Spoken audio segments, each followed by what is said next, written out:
चाहे किसान आंदोलन हो, चाहे अग्निवीर हो, चाहे बेरोजगारी का मुद्दा हो, चाहे कोई भी मुद्दा हो जिससे मुझे लगे कि समाज के अंतिम व्यक्ति का लाभ है।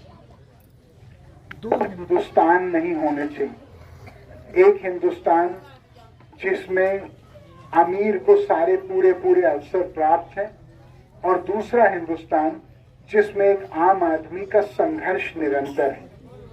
मैं संघर्ष के खिलाफ नहीं, बट मैं चाहता हूं कि ऐसा हिंदुस्तान बने जिसमें इंसान को अवसर की प्राप्ति की कमी ना। भ्रष्टाचार से बड़े भारत के साथ गद्दारी कोई नहीं है।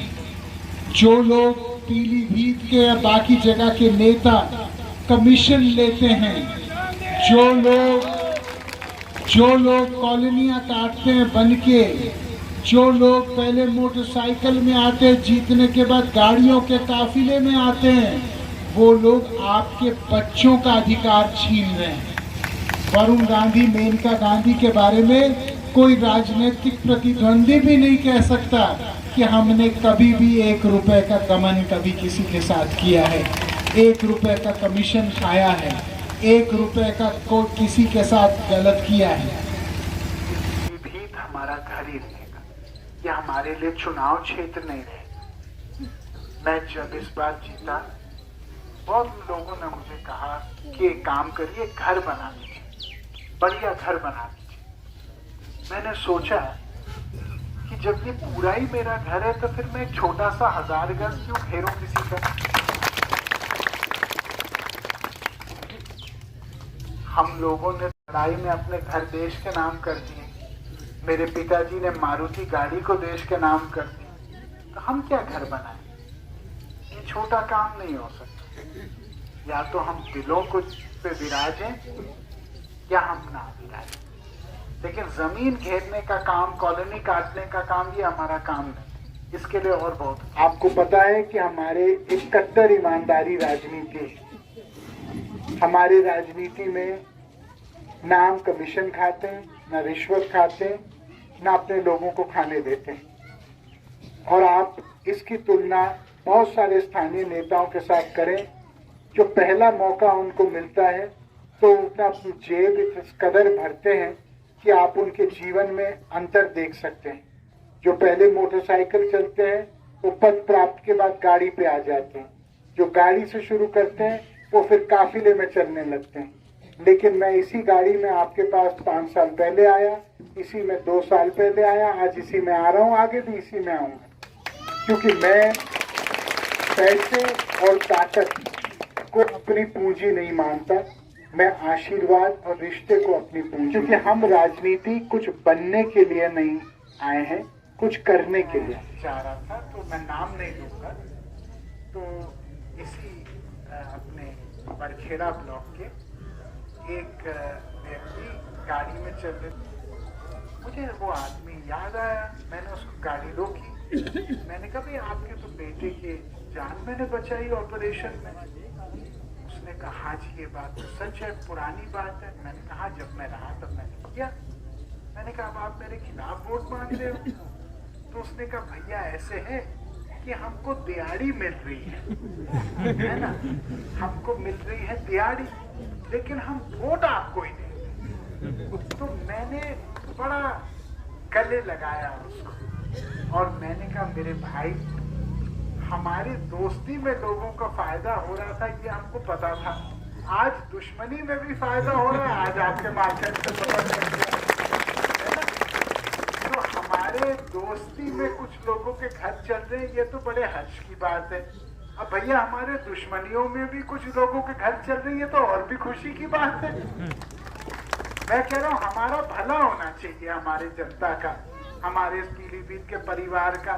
दोस्ती में और दुश्मनियों में कोई बात नहीं, घर चल जाए सब लोगों का, बड़े मुझे आनंद। जब कोरोना या कोविड आया था तो आपको याद है कि मैंने अपने पैसे से बिना किसी सरकारी मदद के सारे ऑक्सीजन सिलेंडर सारे अस्पतालों में उपलब्ध कराए। आपको याद है कि मैंने सारी दवाइयाँ, सरकारी दवाइयाँ 4 से 6 हफ्ते में उपलब्ध हुई, लेकिन मैंने दवाइयाँ पहले हफ्ते पहुँचा दी सारे अस्पतालों में। आपको याद है, चाहे बीसलपुर हो, चाहे पूरनपुर हो, चाहे पीलीभीत हो, चाहे बहेड़ी हो, हम लोगों ने पहले हफ्ते से ही अपना भंडारा शुरू किया ताकि कोई भूखा ना रहे, खासकर जो मरीज हो या पीड़ित हो। और मैंने अपने बेटी की फिक्स डिपॉजिट तोड़ के ये किया, क्योंकि मेरी माँ ने कहा कि हम लोगों को अपना परिवार बोलते हैं, ये समय है अपने आप को परिवार सिद्ध कराने के लिए लोगों के दिलों। मुझे ऐसा लगता है कि जीवन में अच्छे समय में हर कोई साथ, लेकिन बुरे समय में जो कार्यकुशल हो या कार्यरत हो, यह आवश्यकता मानव मूल्यों की है।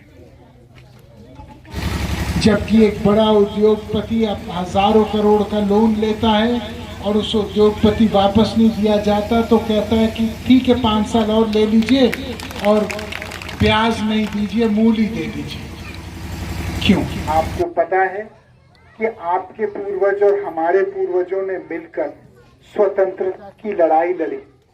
स्वतंत्रता की लड़ाई इसलिए लड़ी कि हमको किसी के सामने घुटने ना टेकने पड़े। आज मैं केवल आपको एक बात बोलता हूं कि मेरी लड़ाई इसलिए है और इस मकसद से है, इस परिदृश्य को लेके है कि पीलीभीत के किसी भी इंसान को हमारे रहते किसी के सामने घुटने न टेकने पड़े।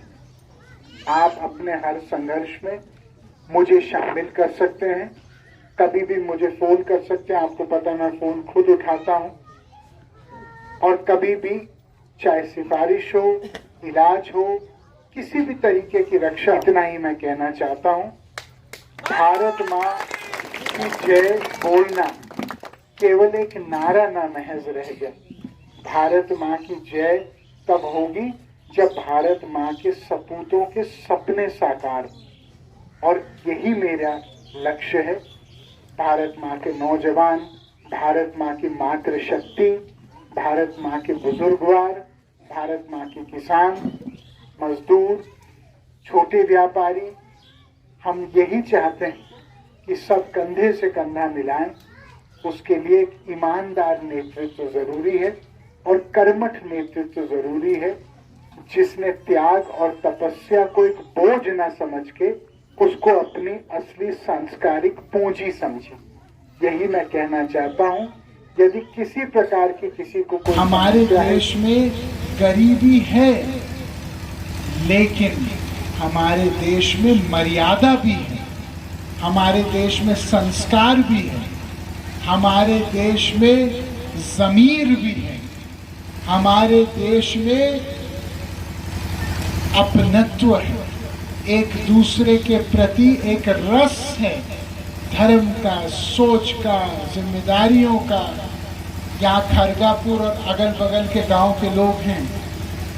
जब आप लोग बम्बई में या दिल्ली में मिलोगे और कोई बोलेगा मैं भी खरगापुर का, आप भी खरगापुर के, तो ऐसे मिलेंगे जैसे दो जुड़वा भाई एक दूसरे से मिल रहे हैं।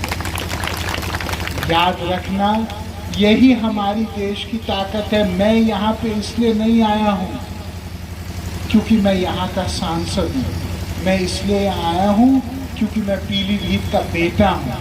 ये पीलीभीत का खून मेरे रगों में बह रहा है और ये रिश्ता मेरी असली पूंजी है। आप कहीं पे जाते हो, कहीं पे भी उत्तराखंड, बरेली, बदायूं, दिल्ली, हरियाणा, भोपाल, कहीं पे पंजाब जाते हो और आप बोलते हो पीलीभीत से हैं, तो लोग कहते हैं वो मेनका गांधी, वरुण गांधी वाला पीलीभीत। क्या मैं सही कह रहा हूँ कि मैं गलत कह रहा हूँ? तो याद रखो, जैसे आपकी पहचान हमसे जुड़ी है, हमारी भी पहचान आपसे जुड़ी है।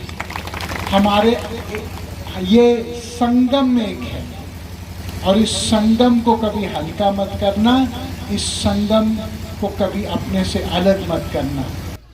उनको लग रहा है ताकत है जब सामने वाला झुकता है। झुकने की और झुकाने की जरूरत ही नहीं है जिंदगी, बल्कि जितना आदमी फूले और फले तुम्हारे सामने, सोचो उतनी बड़ी ताकत तुम्हारी पड़ती है।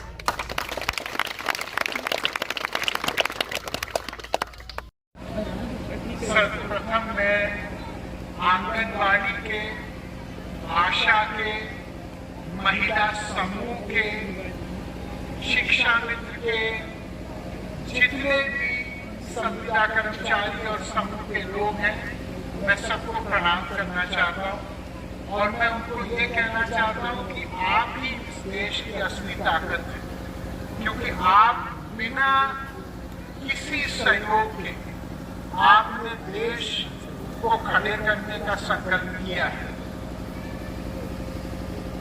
चाहे समूह हो, संविदा, कभी हिम्मत मत हारना। मेरे जैसे लोग हर दम आपके लिए हैं और आपके लिए बोलेंगे। कभी भी आपको लगे कि आपको बराबर का पर्याप्त मान सम्मान नहीं मिल रहा है, मैं चाहता हूं आप मेरे से संपर्क करें। मैं पहले भी हमेशा आवाज उठाते रहा हूं, आगे भी मैं करूं। मेरी राजनीति भ्रष्टाचार के विरोध में है। मेरा नंबर आप लोग लिख सकते हैं अभी।